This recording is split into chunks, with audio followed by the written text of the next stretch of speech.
the Target Center. Game 3 of Spurs T-Wolves. Minnesota entered 3-0 at home in these playoffs, but they've yet to host that fella, Victor Wembanyama. They've also yet to start that fella, Anthony Edwards. Came off the bench in games 1 and 2, got the start here. But it was a hot start for the Spurs, namely Wemby. One of those half dozen times per game. You're like, what do you do? Nothing. Not a darn thing.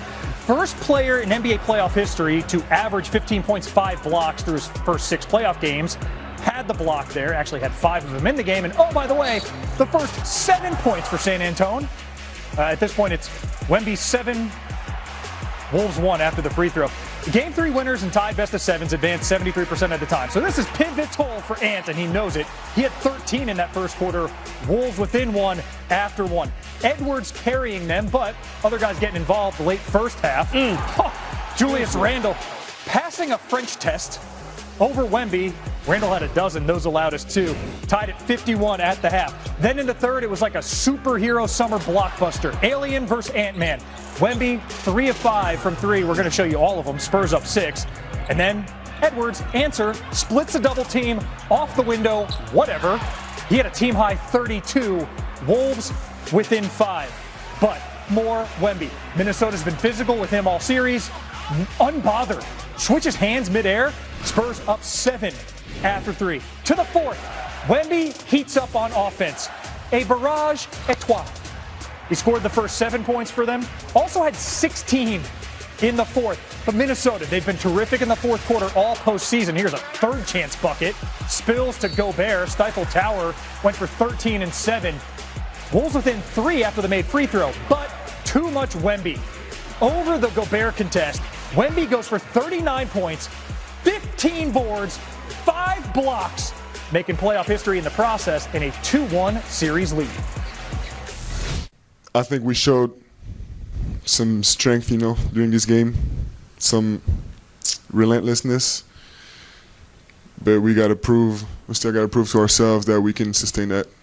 Sometimes it feels like being in a more hostile environment, in a harder environment, forces us to step up our game and be on our criteria even more. Every time we scored to cut the game within 2, they got 2 offensive rebounds for 2 threes, kick out threes. I think that's really what hurt us. Like we gotta get those defensive rebounds, man. We gotta box them out. Number 30 is crashing every time, and number 1 is hell on the offensive glass. So we gotta box him out and then box everybody else out and gang rebound. Well, Wembanyama's history, to which I alluded, he's the 4th player in NBA playoff history since blocks became official in 1974. 35 points, 15 boards, 5 blocks in a game. The other 3, you know them by their first names. Hakeem, Shaq, Kareem, now joined by Big Vic. Ooh, no words minced there by Chris Finch, the head coach of the Minnesota Timberwolves. Michael Wilbon, this series now heads to Minnesota with the series tied 1 apiece. Who do you think has the edge? Well, normally coming off a situation where the underdog steals game 1 on the road, I'm going to say that team. I would say Minnesota, but I'm still looking at that team without DiVincenzo for the rest of the season. And Ayo, while he has now come back, he's not back yet.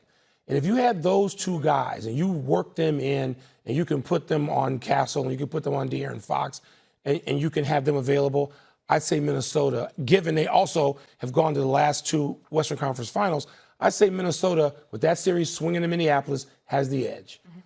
But they don't have, at least Ayo seems to be back. We don't know how effective he's going to be. It's his first playoffs, real playoffs. And DiVincenzo's out. So I'm going to still say San Antonio, given the way they responded in game 2, and also Wembanyama's complete hatred of losing.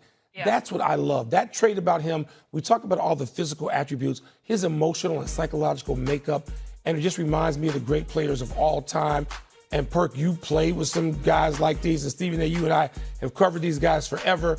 The guys who hate to lose and are going to drive their teams to respond after a loss, I'm always going to lean in favor of that, and that swings it back for me. Okay. All things considered to San Antonio. I think it's funny because I thought about you seeing Ayo in that game against against the Denver Nuggets, us as Bulls fans. If only. Makes me crazy. If only that could have happened for our team. But Perk, how do you see this series with Minnesota now? It tied up 1-1 with the Spurs. It goes up to Minneapolis. Who has the edge? the Timberwolves have the edge. Last time I checked, they got home court advantage. And I agree, Will Bourne, that, you know, Wemby has a hatred for losing, but someone else on the other side also has a hatred for losing, and Anthony Edwards. And the Minnesota Timberwolves are fantastic at home.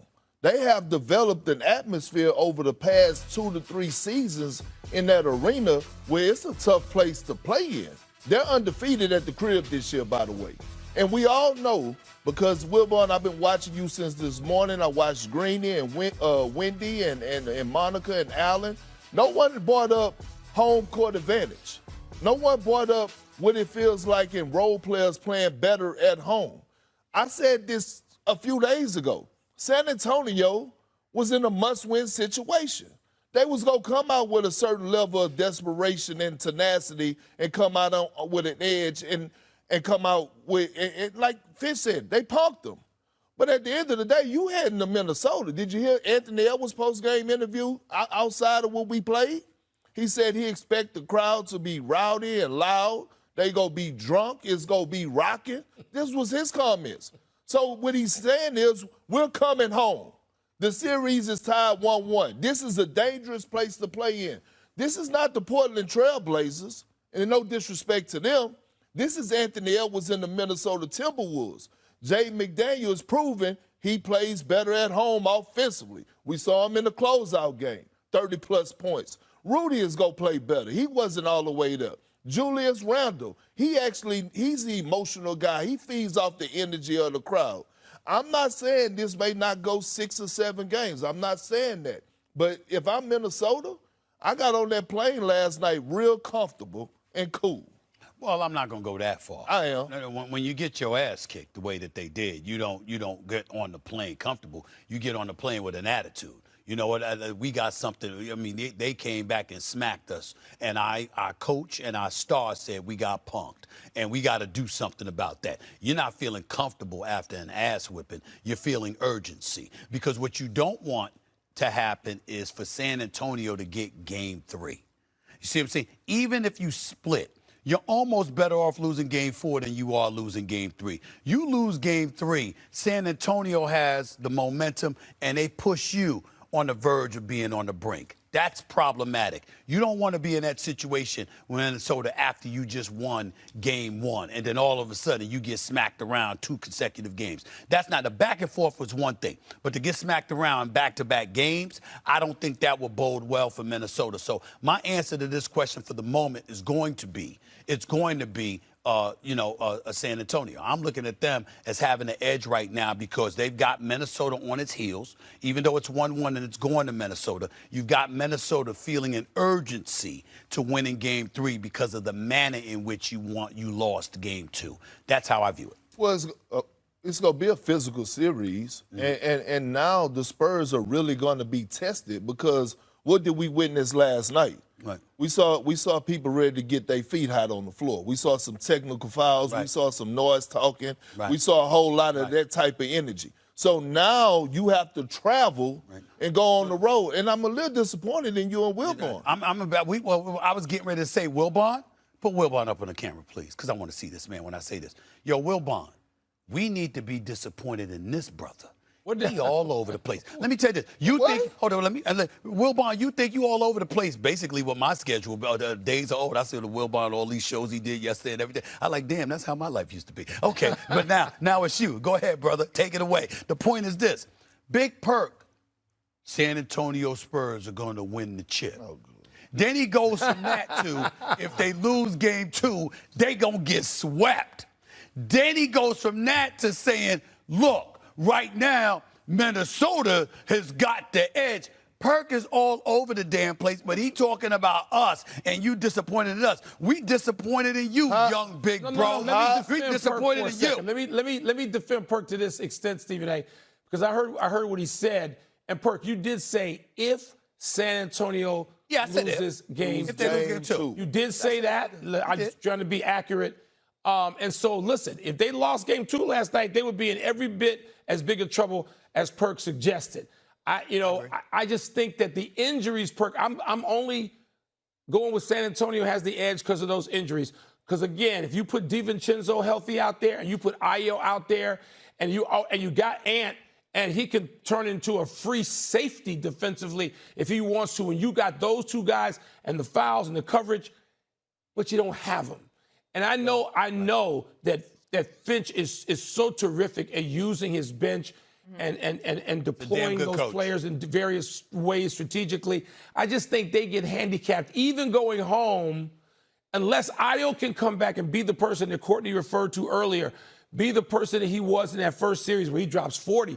He didn't even need to drop 40. But if Ayo DeSumbo can be the player he was all year when he should have been considered by more folks for a Sixth Man of the Year level play, then Minnesota can have that edge, but not if he's not. But let me say this. It's two things. Number one, we expect Terrence Shannon to play better at home. A young guy feeding off the energy, right? No, I'm saying. Yeah. You expect him to play better. You expect a guy like Bones Holland to, I like Terrence. Yeah, you expect a guy like Bones Holland to come in and have a better impact at the crib. Role players play better at home. Now, let's take it behind the scenes.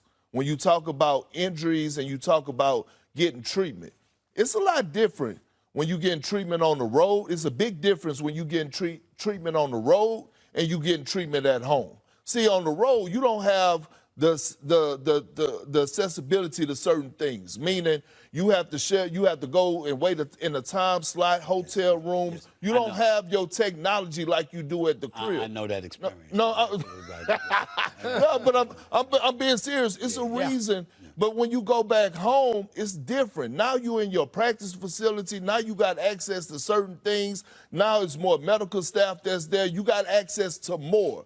Right, that helps you benefit and prepare a little bit different from when you approach the game. All I'm saying is I'm not taking anything away from the San Antonio Spurs. Wemby showed us yesterday that he got a switch, that when I want to be a big man, I could dominate. I'm not saying that. But what I'm saying is they was in a must-win situation and they got it done at home.